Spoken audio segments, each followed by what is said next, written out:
Des milliers de personnes ont manifesté à travers l'Europe ce week-end en soutien à la Palestine, à l'approche du premier anniversaire de la guerre entre Israël et le Hamas.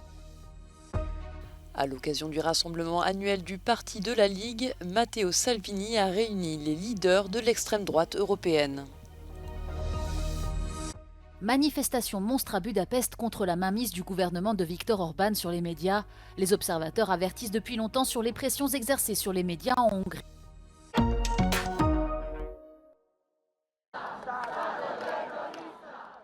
Des milliers de personnes ont manifesté à travers l'Europe ce week-end en soutien à la Palestine, à l'approche du premier anniversaire de la guerre entre Israël et le Hamas ce lundi. À Rome, un rassemblement organisé ce samedi en dépit de son interdiction a dégénéré, opposant quelques dizaines de jeunes aux forces anti-émeutes. Des échauffourées ont également éclaté à Londres, où des milliers de manifestants ont défilé jusqu'à Downing Street. Au moins 17 personnes ont été arrêtées par la police.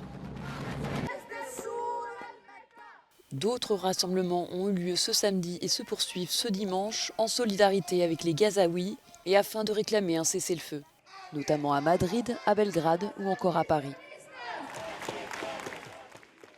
Depuis le début du conflit, 41 000 Palestiniens ont été tués et 96 000 autres ont été blessés selon le ministère de la Santé du Hamas. L'UNRWA rapporte de son côté que 67% des infrastructures ont été détruites ou endommagées.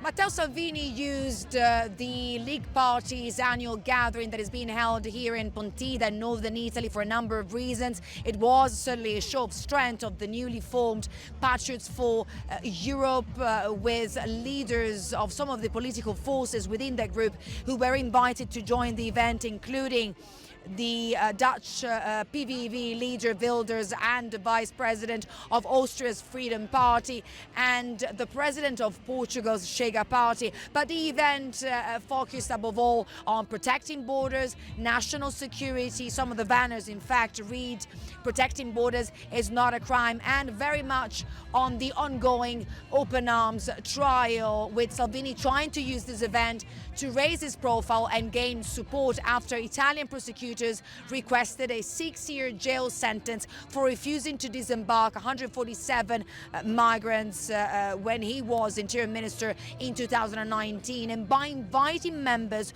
of Patriots for Europe, Salvini is very much framing this as a European issue.